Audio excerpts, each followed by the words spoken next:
Les vraies voix Sud Radio, 17h-20h, Philippe David. Je ne veux pas travailler. Un Pink Party, oui, le PDG de Total Energy, Patrick Pouyanné, a déclaré dans une interview dans Les Échos réfléchir à passer à la semaine de 4 jours dans son entreprise.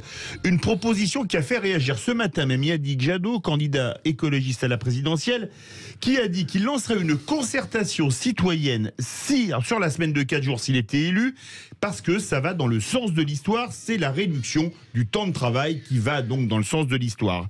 Avec nous, Aymeric Oudin, président du Centre des jeunes dirigeants. Aymeric Oudin, bonsoir. Bonsoir. Je vais commencer par un mauvais jeu de mots. Si le PDG de Total réfléchit à cette mesure, c'est pour éviter le coup de pompe chez ses salariés ? En fait, je crois que le PDG de Total, il est confronté aux mêmes problématiques qu'un bon nombre d'acteurs de l'économie. C'est-à-dire, ce qui nous motive, nous, en tous les cas, à réfléchir de manière générale aux innovations managériales, c'est que nous avons des pénuries d'employabilité. Et nous avons du mal à recruter des collaborateurs pour un certain nombre de domaines, encore une fois, et que la première des réflexions que nous avons, c'est quelle est notre part de responsabilité, nous, en tant qu'entreprise et entrepreneurs. Et donc, certainement qu'il faut travailler la désirabilité de nos entreprises. Et quand on met des sujets sur la table, on se dit qu'on a un levier qui existe, qui n'est, je précise ici, pas la réduction du temps de travail, mais l'aménagement du temps de travail, et qu'offrir aux collaborateurs la possibilité de faire 35 heures sur 4 jours plutôt que faire 35 heures sur 5 jours, ça peut être un élément de désirabilité. Justement, spécialiste Pierre-Yves Martin. Ouais, tout à fait. Il y a effectivement le monde du travail est en pleine révolution. Le rapport que chacun a avec le travail est en pleine effervescence.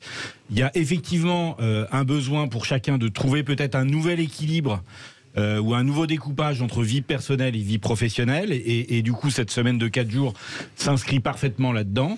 Il y a aussi peut-être une plus grande souplesse à avoir pour les organisations. Ne pas se caler sur des rythmes trop stables et laisser un petit peu de liberté. La difficulté et le point d'attention autour de ça, c'est pas tant pour le collaborateur, si c'est possible pour lui de faire 4 jours par semaine, c'est pour le client, c'est de savoir si l'entreprise, l'organisation va pouvoir continuer à délivrer sa proposition de valeur, à délivrer sa prestation de service, vendre ses produits, sans que cela perturbe le client final. Et dans ces situations-là, dans ces contextes-là, bon, c'est très bien que le président de Total Energy se réfléchisse, mais il faudrait aussi permettre aux clients de se remettre au cœur des organisations pour voir un petit peu comment lui, il va pouvoir s'adapter à ça, en termes d'horaire d'ouverture des lieux de commerce, en termes de livraison, sur toutes les opérations qu'une entreprise peut mener. Donc du coup, ce sujet du client, il est aussi essentiel et il est dans l'air du temps parce que le client aussi, suite à cette crise sanitaire, est en train aussi d'exprimer ses nouvelles exigences ou de réfléchir à ces nouvelles exigences dans le rapport qu'il a à la consommation, à l'achat et à l'entreprise. Aymeric Oudin. Je ne peux que être d'accord avec ce que vous dites, mais je mets en perspective également ce que je disais tout à l'heure, c'est que, en fait, la problématique, elle n'est pas de servir ou pas le client sur 4 jours ou sur 5 jours. La problématique pour bon nombre d'acteurs de l'économie aujourd'hui, c'est de trouver des collaborateurs tout simplement. Donc, quoi qu'il arrive, le client, au final, est mal servi puisqu'on n'arrive pas à trouver les ressources. Et moi, j'ai plein d'adhérents du Centre des jeunes dirigeants qui refusent des contrats, qui refusent des clients parce qu'ils n'arrivent pas à trouver des compétences. C'est dingue. Donc on limite la croissance évidemment, et donc c'est là qu'on vient cultiver la désirabilité. Et donc évidemment ça demande, selon les organisations, à travailler déjà, à créer du dialogue social, parce que j'entendais tout à l'heure que vous disiez qu'un homme politique avait décidé, ou une personnalité politique avait décidé de faire un moratoire ou un référendum, ou je ne sais quelle idée. C'était Yannick Jadot, une concertation. Une concertation dont on se fout complètement. En fait, la concertation, on s'en tape. En fait, ce qui est intéressant, c'est de créer du dialogue social dans les entreprises, tout simplement. C'est que le dirigeant se mette dans une posture de savoir ce qui va pouvoir intéresser ses collaborateurs pour qu'ils puissent être encore plus engagés dans leurs entreprises. Donc, c'est pas une concertation qui va nous aider, c'est plutôt le fait d'arriver à connaître les préoccupations des uns et des autres. Et dès lors que vous prenez en considération les attentes de vos clients, évidemment, c'est ce qu'on appelle les parties prenantes dans l'écosystème de l'entreprise, ou les parties consistantes désormais, Et quand vous prenez en l'occurrence tous ces paramètres, eh ben, vous arrivez à créer du dialogue. Et évidemment que le collaborateur qui va venir, il va se dire, moi, je peux me libérer le jeudi, ça m'arrange. Et ben, on va s'organiser de telle manière à ce qu'il y ait toujours une autre personne le jeudi qui puisse servir nos clients et qui n'entache pas le développement de l'entreprise. Et là, c'est un dialogue qui permet de créer dans un enjeu commun. Éric Revel. Oui, alors c'est vrai que pour beaucoup de secteurs qui sont en tension, qui ont du mal à recruter des collaborateurs, c'est le point central, notamment de cette affaire de 4 jours. Parce que pour le client final, en réalité, je pense qu'il y aura une période de transition. C'est-à-dire que si vraiment les 4 jours se mettaient en place, au bout d'un moment, jusque et y compris le client final, il serait également aux 4 jours, donc il serait sur le même rythme finalement que l'entreprise qui va lui donner les ordres. Mais je pense que c'est un mouvement de fond.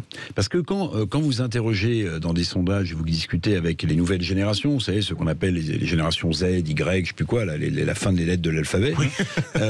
En fait, vous vous rendez compte qu'il y a 2 marqueurs très forts par rapport à l'idée qu'ils se font du travail, de leur vie professionnelle. C'est ils veulent donner du sens à leur boulot. Oui. Donc donner du sens, ça renvoie à des secteurs, ça renvoie à des positionnements. Deuxièmement, la plupart ne veulent pas incorporer des grands groupes pour y faire carrière. Moi, dans une autre vie, si vous voulez, voilà, j'ai incorporé de très grands groupes et TF1 pour pas le citer. Oui. Et bon voilà. Mais les nouvelles générations, c'est pas du tout le but. C'est donner un sens grâce à son travail et à sa vie personnelle. Donc ça, c'est important. Et deuxième chose, c'est s'épanouir plutôt en tant qu'indépendant, d'ailleurs, en créant sa start-up ou en créant son petit business, que en incorporant un grand groupe pour lequel on va se plier à toutes ces données. Donc cette aspiration à vivre autre chose à côté du boulot, c'est une aspiration forte et d'une certaine manière, je pense que le débat sur les 4 jours répond à ces générations et à la conception qui se font du travail. Et je dirais pour finir un mot sur Henri Salvador quand même. Mais aussi par la mise en place que vous évoquiez de l'émergence du statut d'indépendant qui est en train de redéfinir la relation salariale et de recréer de lui-même un vrai rapport professionnel et un vrai cadre professionnel. Françoise Degois, ça va dans le sens de l'histoire, comme le dit Éric Revel? Absolument d'accord avec Éric Revel. Vous savez qu'il y a des choses qui sont testées. Alors Jacqueline Ardern, qui est la première ministre du très libéral et petit État de Nouvelle-Zélande, mais très libéral, avait jeté un pavé dans la mare en expliquant qu'il fallait maintenant envisager de partager le travail, d'avoir de meilleurs résultats en travaillant 4 jours par semaine. Il y a de grandes entreprises en Nouvelle-Zélande qui ont commencé à appliquer cette idée de 4 jours par semaine et les résultats, les retours sont très bons sur la psyché, sur l'épanouissement personnel, sur une plus grande concentration, sur les missions et donc finalement un bien-être et une 5e journée qui est consacrée, si vous voulez, à des choses autres, mais qui crée autant de valeurs. La famille, l'associatif, le sport qui crée des valeurs dans la société. Le bateau pour les néo-zélandais, le PDG d'une des grandes boîtes disait moi je peux faire du bateau, mais du coup j'en fais plus que pour moi-même. J'apprends à faire du bateau à des mômes, etc. Donc tu vois, la création de valeur. On revient sur c'est quoi maintenant l'indice de richesse d'un pays? Est-ce que c'est que le PIB? Est-ce que c'est tout ce qu'on produit? Joseph Stiglitz ou Nicolas Sarkozy? Non, mais le PIB du bonheur. Oui. Mais bien sûr, bon voilà, on va pas recommencer avec le bout en train, mais la réalité c'est que non, mais il y a un sens de l'histoire. C'est pas du tout parce que les êtres humains deviennent des feignasses. Ça veut dire qu'on peut créer des valeurs différemment. Et je crois, juste pour rajouter, je pense qu'en plus, la crise sanitaire accélère les choses. C'est-à-dire que le travail, bien sûr. C'est-à-dire qu'on se rend compte qu'il y a le boulot, il y a gagner sa vie évidemment qui est incontournable, nourrir sa famille, mais il y a aussi, mais au fait, cette épidémie m'a mis en face de mes contradictions. C'est quoi la vie? Exactement. C'est quoi être heureux?